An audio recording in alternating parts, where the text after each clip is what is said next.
Kabupaten Tabanan selain terkenal dengan istilah lumbung beras, itu juga memiliki kawasan-kawasan pesisir itu tetap terjaga sesuai dengan peruntukan, sesuai dengan yang kita tegaskan dalam masa-masa yang sulit. Di antara kita mau tetap di pariwisata atau kita kembali ke asal. Siapa tahu nanti kita punya sumber daya manusia. Dan beliau ini Pak Wayan adalah punya pilot mendukung daripada visi misi Tabanan.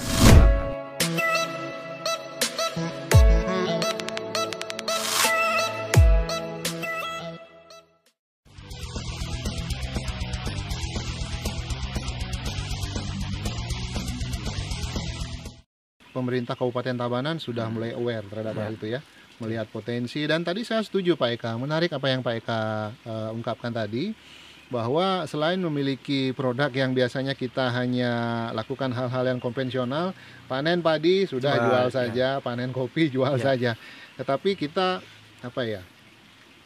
satu langkah lagi lebih maju ya.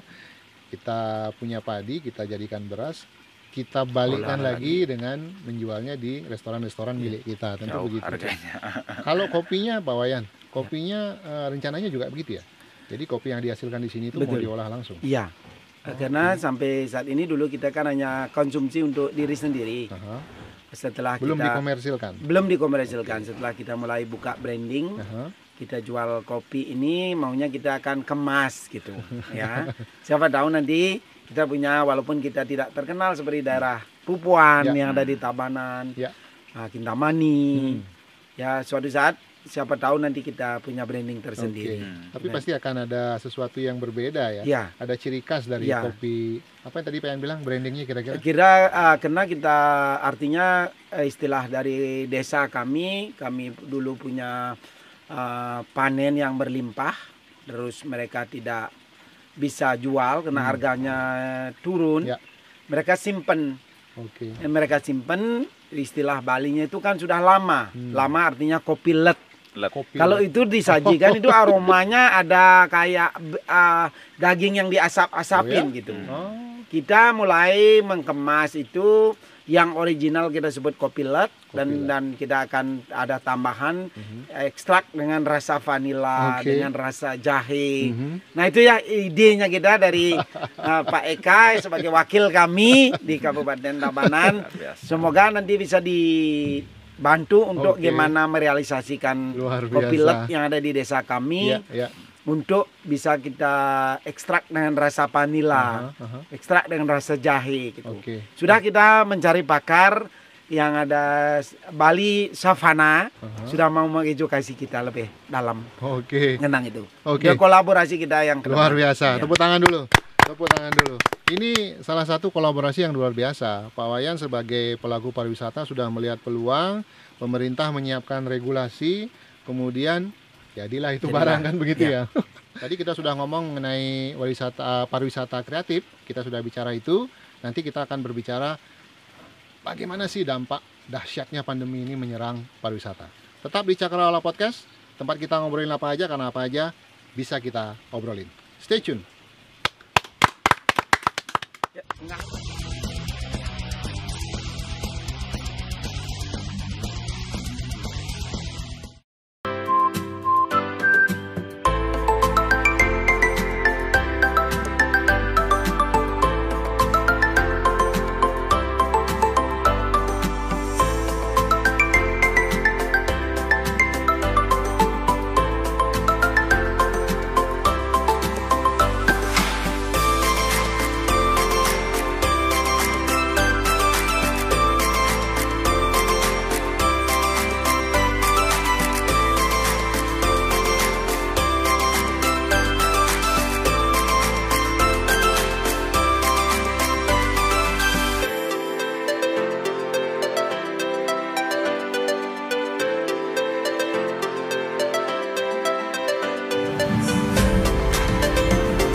Perlu menerjemahkan dokumen secara cepat dan profesional? Denpasar Translator solusinya. Penerjemah kami adalah penerjemah tersumpah yang lolos kualifikasi UKP. Tunggu apa lagi? Segera terjemahkan dokumen kalian di Denpasar Translator. Your document is our priority.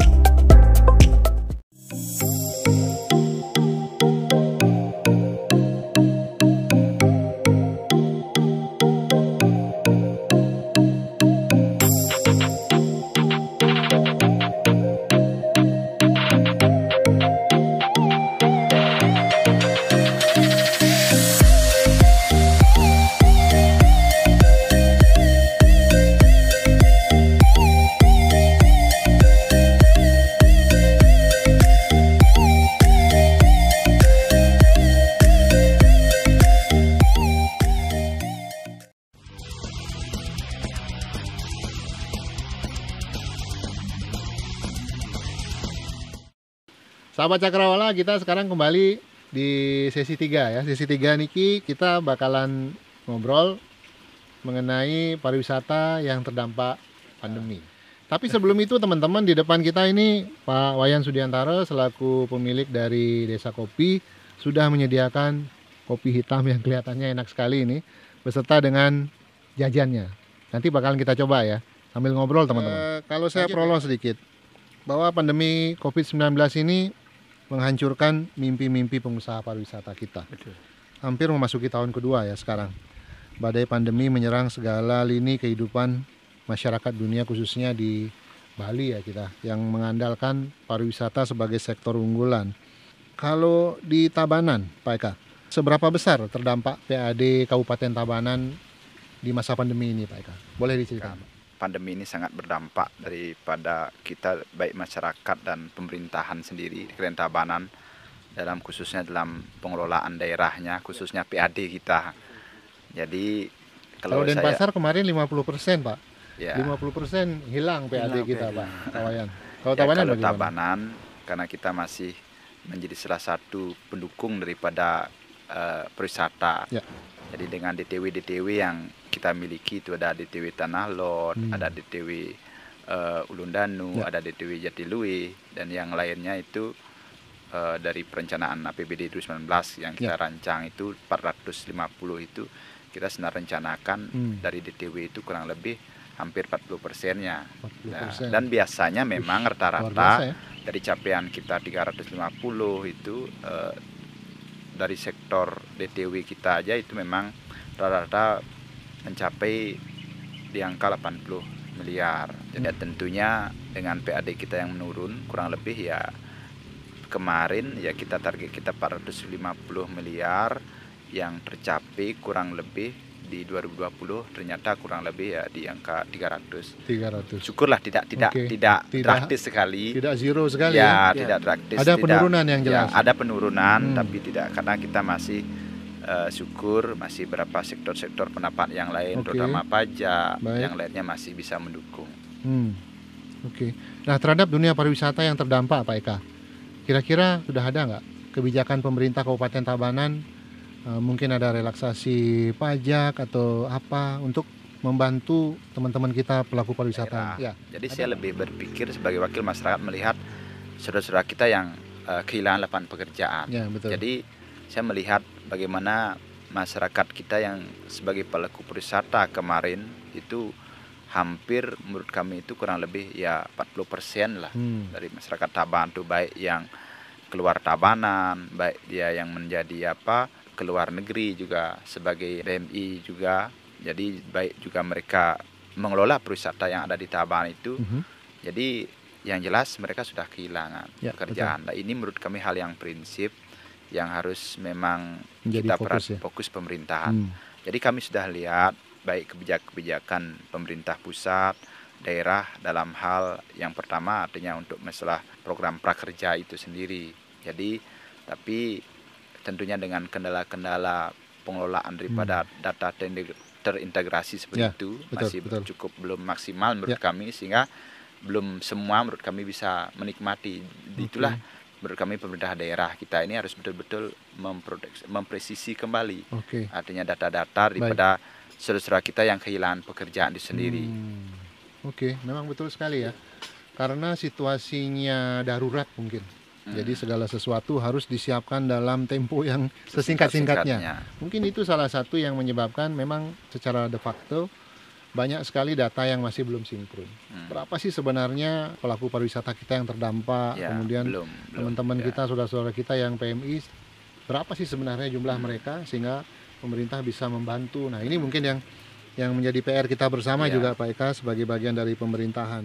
Tetapi yang saya herankan, rumah desa terdampak, Pak Wayan Sudiantara ini malah bangun kopi desa kopi. Bagaimana itu Pak Wayan? Ya, saat ini sebenarnya kalau kita tidak mau berbuat, kita akan lebih terpuruk. Istilahnya harus maju. Kalau mundur bisa mati. Nah, dengan pertahan itu, kami selalu berprinsip, kita berpikir kita harus maju. Ya. Astungkara karena kita dikasih jalan, akhirnya kita bisa tidak merumahkan karyawan 100%. Ini yang bagus. Itu yang kita sangat banggakan walaupun tidak ada profit saat ini. Kita tidak butuh profit, yang penting kita bisa bertahan untuk menjaga gawang biar tidak kebobolan saja. Itulah dengan itu karena kami juga berpikir ketimbang nanti kita banting setir mengarah ke hal-hal yang kita belum tentu juga akan kita bisa untuk kesuksesan di segi non formal lagi kita tidak bisa, makanya kita tetap yang linear, tetap yang satu lini, kita pariwisata adalah bagian daripada kehidupan kita harus bangkit, harus maju. Nah ini Pak Eka, ini salah satu semangat, ini baru satu loh. Mungkin dari sekian banyak pelaku pariwisata, jika semua memiliki spirit yang sama dengan Pak Wayan Sudiantara, setidaknya kita mampu bertahan dulu di situasi sekarang ini. Kalau profit mungkin belum. Kata mungkin, nanti tentu pada saat kondisi sudah baik pasti akan profit.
Perlu menerjemahkan dokumen secara cepat dan profesional? Denpasar Translator solusinya. Penerjemah kami adalah penerjemah tersumpah yang lolos kualifikasi UKP. Tunggu apa lagi? Segera terjemahkan dokumen kalian di Denpasar Translator. Your document is our priority.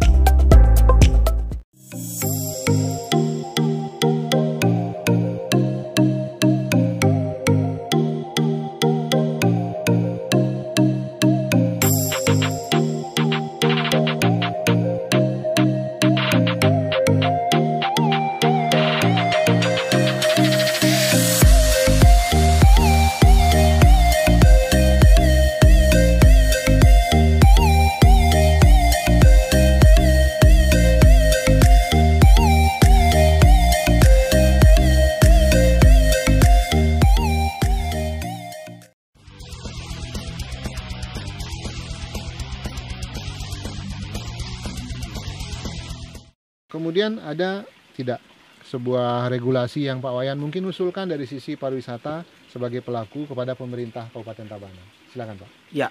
Ya, kami sebagai pelaku dari pariwisata sudah barang tentu membutuhkan tuntunan, binaan, serta memberikan regulasi yang lebih gamblang buat pelaku pariwisata, apapun itu. Seperti saat ini kan masa-masa pariwisata sangat sulit, yang dibutuhkan luar biasa sertifikasi tentang kesehatan, tentang sesuatu hal, ya kami sudah dibantu juga dengan sertifikasi era baru pariwisata, dengan CHSE-nya juga nanti masih dalam proses. Nanti saat ini karena belum adanya kesempatan karena PPKM, tim belum bisa turun untuk melihat agar kami dapat CHSE-nya. Baik. Kan nanti tolong dibantu juga untuk ya, karena kami punya wakil rakyat yang nanti untuk memfasilitasi dari Skupindonya sertifikasi untuk destinasi pariwisatanya. Itu yang perlu tuh, sertifikasi itu bahasanya keren. Ya, karena tanpa sertifikasi nanti kita tidak dipercaya sama dunia luar. Itu permasalahan yang ada. Baik. Saat ini. Tentu itu menjadi PR ya bagi pemerintah membantu teman-teman kita seperti Pak Wayan Sudiantara ini. Nah, kemudian berkaitan dengan kondisi COVID sekarang, di mana pemerintah terus menggalakkan kegiatan vaksinasi, Pak Eka. Saya kira kalau nanti sudah tembus 100% mungkin akan timbul herd immunity ya. Kekebalan komunal. Kalau di Tabanan perkembangan vaksinasi sejauh ini sampai di mana, Pak Eka?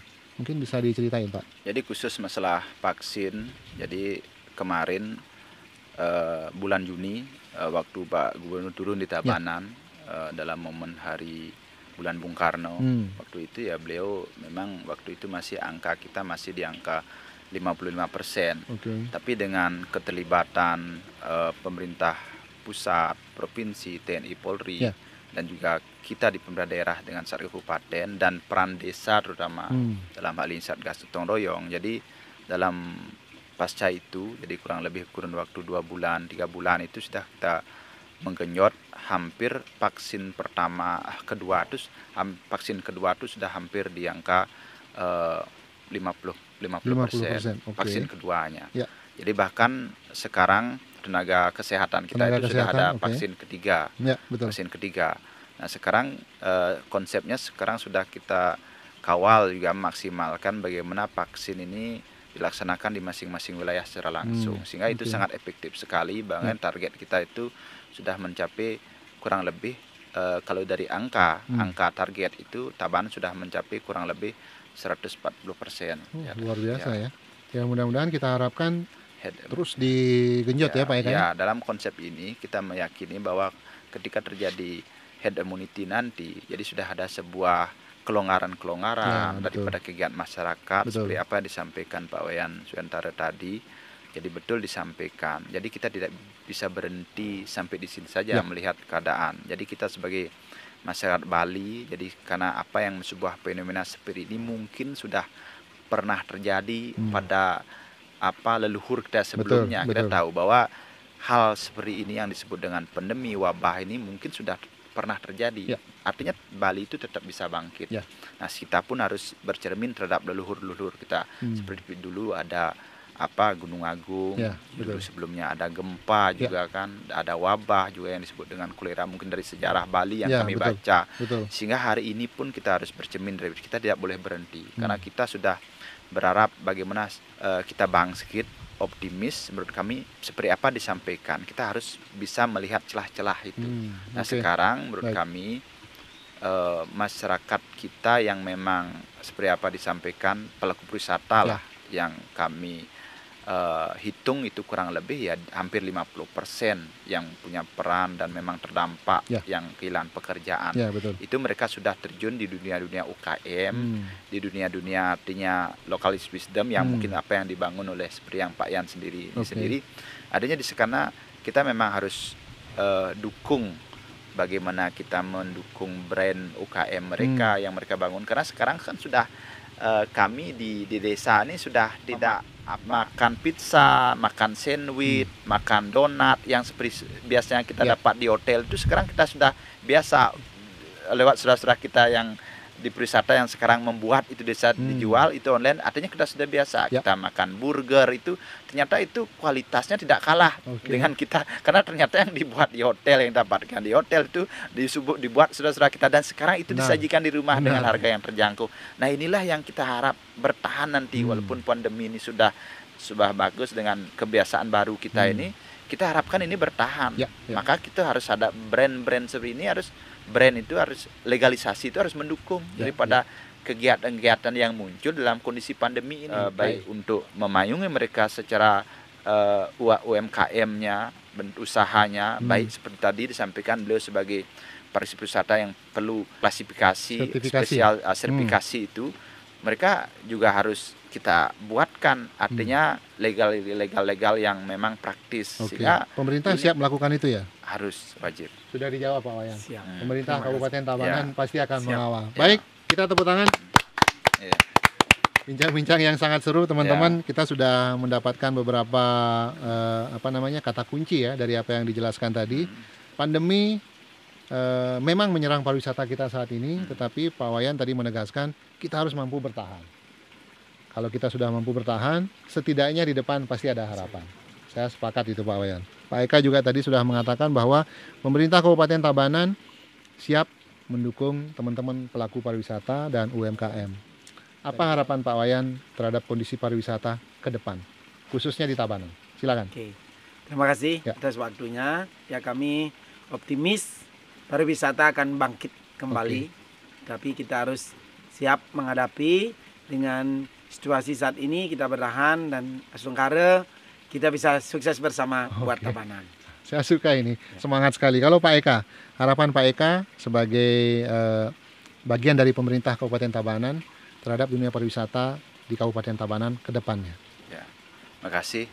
Jadi Tabanan sebagai daerah yang punya sebuah potensi pariwisata yang cukup besar, tentunya akan terus membangun potensi-potensi wisata yang terbangun khususnya yang ada di masing-masing desa, sehingga ini ke depannya akan menjadi sebuah hal yang permanen ke depan yang bisa kita kelola, dan tentunya payung hukum perda yang kita akan buat itu tentunya akan selalu dinamis mengikuti daripada kebutuhan daripada masyarakat dan khususnya pelaku pariwisata nanti, kondisi pariwisata kita.